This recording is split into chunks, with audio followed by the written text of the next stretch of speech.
Welcome back, everybody. I'm Jay, he's Maddie, and we're back to talk about the Euros and the knockout round. But I will leave it to our resident Brit over there because he knows way more about the Euros than this guy. Yeah, so we're moving on up to the knockout round now. We're about halfway through finding out what's going on. But most importantly, both my team, Wales, and Jay's team, Italy, are now in the knockout round. So there's going to be loads more coverage while they're still in there. I mean, and Jay, if anybody didn't catch it and nobody listened to our advice and watched the Italy-Wales game, it was a pretty good game for a 1-0. Did you watch it in the end when you got back? I did, but I watched part of the first half, like fast forwarding parts, and then I watched the whole second half. Yeah, of course, man. Who watches the whole game when you're watching it on replay? It's weird watching live sports on a DVR thing too. Yeah. I don't really like it, but I wanted to watch it because of what we're doing, and I'm getting into this, and yeah. Yeah, man, I have to watch all the NFL stuff during the season on those 40-minute replays because obviously I can't stay up till bloody 5 a.m. every night. That's a real issue.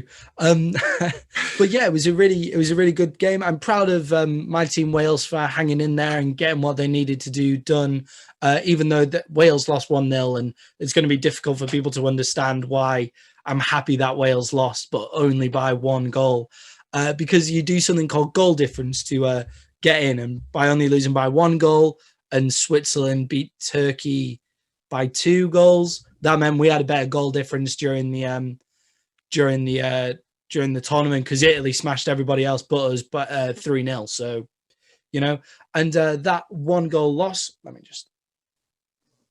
there we go. That 1 goal loss came with only having 10 men in the most of the second half due to a red card, which I thought was kind of harsh. Opinions on the red card, Jay? Okay, I knew that they could do this, okay? But because I don't watch a ton of it at some World Cups, I've seen some weird. I remember I don't know if you're too young, but I remember Zinedine Zidane with his headbutt. Headbutt. That's the first that I ever learned about how you can play a man down was back in the day with Zinedine Zidane, right? So I didn't think it was worthy of tossing, but I am a hockey fan, so I don't know how seriously that the soccer, football, European football world takes it. And I really think that those teams both look evenly matched, but the only problem, and this is something that I learned recently is, and it makes sense, I just never thought about it, when you're down a guy, guess what? The rest of your game is playing defense, so you don't get slaughtered 4-0. Yeah, you're playing defense the whole entire game. Wales looked good on the break. Like Aaron Ramsey could have scored. Bale should have scored. Gareth Bale's one of the best players in the world, and he should have put that volley away, and he didn't. And I hope he finds his shooting boots in the knockout stages because that's a penalty that he's missed so far and a volley that he should have knocked in the back of the net. But anyway, with the red cards. So you're in charge of looking after the other players around you's safety when you're playing, which in the NFL they're starting to do it more in the NFL. Like obviously if you hit a guy helmet to helmet, no matter what the circumstances, then you're going to get penalties against you and stuff like that. You're responsible for the safety of everybody else around you. And Ethan Ampadu does go over the top of the ball, and in my eyes, it's probably a yellow card, but obviously I'm a Wales fan. But when one of the commentators explained what the referees have been told before the tournament, I understand why he gave a red, because it was the stomping motion as you come down. And then then VAR looked at it. So the replay system looked at it and they weren't able to overturn it, because once the referee's given it as a red card, you have to give the referee a reason to overturn it. And there wasn't enough of a reason. So I'm okay with the red. I'm not upset. I'm more broken up for kind of Ampadu because I don't think he didn't mean to hurt anybody, and he was slightly out of control. They called it a stamp is what the referee said happened. I'm going to say it probably wasn't a stamp. It was more just like placing his foot down in the wrong place after he's gone over the top of the ball, but it means he misses the next game. That's what's rough for me. Yeah. So you got to play a man down, and then you don't have your man for the next game. And I get that is to protect players, and that's the rule. But I feel like this might have been a whole lot of what to do over nothing, because it seems really severe penalty for the actions, because the game, not even just playing down 10-11, now it's the next game. And unlike American sports, soccer does not run people on and off the fucking field all the time, like football or basketball. We have or 5 hockey. Substitutes at the minute, which is much more than you would normally have. That's because of lack of fitness due to not being able to train as hard as they normally would because of COVID, and how close all the games are now because they're trying to fit seasons in. But that just means lockdowns on the side. Tell me if I'm there's wrong. 5 subs now.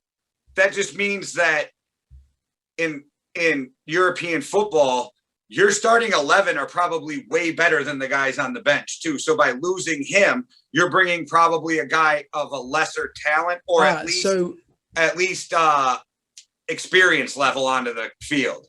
Yeah, so in that game, actually, because we'd both qualified, but we'd both basically qualified at the time, something would have had to go severely wrong for Wales not to qualify, and Italy had already qualified. Both teams were playing a lot of their second team players, and Ampadu could be considered one of those like 1A kind of guys where he always comes off the bench. He always comes off the bench to solidify the game, but he wouldn't be the starting centre-back. The starting centre-back is Chris Mepham, and he's fine to play. So it's not as big a loss. It's just the guy's like 22 playing in his first major tournament, and now he can't play in the knockout rounds, and there's no guarantee that there'll be another game, and then there's no guarantee that Wales will ever make it to another tournament again, and it's difficult to see. Yeah, that's a rough one too, because well, then my next question for you though is, how do they decide who goes into which, because there's 2 brackets right now, you would say, 2 divisions of 16 left. How did you decide who goes into which one? So it's a bit weirder this year because there's teams in 3rd place that can qualify because they've added in the round of 16, which they don't normally have. It's normally just they've always had the round of 16, but now there's teams in 3rd place that can qualify. But for Wales and Italy, let's just take, because they're the 2 groups that know exactly who they're playing now. They are, so it's decided by, if you finish in 1st, you will always be playing a team that is either in 3rd or 2nd in one of the other groups. Okay, so that's the prize for finishing 1st, is you play a lesser, or it's meant to be a lesser team. Sometimes, if the best team in the world has an off game and they end up in 2nd place. Yeah. So England have just qualified and they've got to play either France, Spain, or Germany due to their group being crazy. So we've got Italy have got Austria. In that group, they would have had to play the Netherlands but the Netherlands finished in 1st. So then Italy don't have to play the Netherlands until later in the tournament. Wales could have had Belgium. Belgium finished top of the group that they're playing, but because they finished 2nd, they're playing the team that finished 2nd, which is Denmark, in the other thing. But then the teams who finished 3rd are going to have to go play those teams that finished 1st in some of the other group games. So England's got a rough road ahead of them. England have so by finishing 1st in their group, England have got themselves a more difficult round of 16 game. But I think it means most of their knockout games are all held in England now. Okay. Because of the way that this tournament's set up. So it was worth it for them to finish 1st. But they just played the Czech Republic, and it's almost better for the Czech Republic to finish in 2nd. Okay. Because they don't have to play one of France, Germany, or Portugal. So, it all gets a bit messed up like that. We'll probably go into that more when it comes to actually breaking down the knockout games and when we know where everybody's going to be. But Italy look good, man. Italy look really I told good. You it's beginner's luck, man. I took my heritage. I rode with it. I've picked every game that I've picked so far right. It's all beginner's luck because I don't know what the hell I'm talking about, and I keep winning. They look incredible. Italy were playing basically their 2nd team against Am I Wales. mistaken? This is the first time they've ever scored 3 goals in a Euros game, and they've done it a few times now. Yeah, they've never scored more than 2 in a Euros game because the normal style of Italian football is based on defense first, and then you go and win 1-0. You go and win 2-0. The most important part is that 0 against you, and then you only have to score 1 or 2 goals to win a game. So they don't normally, but now Roberto Mancini's just said, nah, not doing that anymore. Attack. Let's go hammer these guys 3-0. Let's go beat these guys 3-0. And they still have incredible defense. They haven't conceded a goal yet. It's exciting, man. The Euro, sorry, I keep calling it the World Cup. It's okay. And actually, speaking of that, I was listening to this guy on McAfee talk about the World Cup. He's from England, forget his name, whatever, right? He's a soccer guy. Yeah. But he said something you said, but it made me laugh because he put a caveat at the end. He said the Euros are is higher competition than the World Cup, but the caveat is the World Cup's more important to win. Yeah, the World Cup is far more important to win than the Euros. 100% far more important to win. Like, because the guys who are in the quarterfinals of the World Cup, and then you get Brazil and other teams like that too, right? Because Brazil is the guys who get to the quarterfinals, that's when it becomes harder to win than the Euros. But it's harder to get out of the group stage of the Euros because Wales don't make it to the World Cup. So Wales don't qualify for the World Cup a lot of the time. They're looking in good shape to qualify for the next World Cup coming up, but they've not lost they've only lost 1 game to Italy so far. So like they would hammer. So basically if you take England's group in the last one, they had Tunisia, I can't remember the other team, but they had like Tunisia in it, and Wales would hammer Tunisia. Wales would smash Tunisia. And there's a lot of teams in the World Cup that Wales is probably better than, but they miss out because they're on a different side of the world where the sport is just at a higher level. It's impossible to qualify because there's less spaces. Exactly, like Saudi Arabia were in the last World Cup.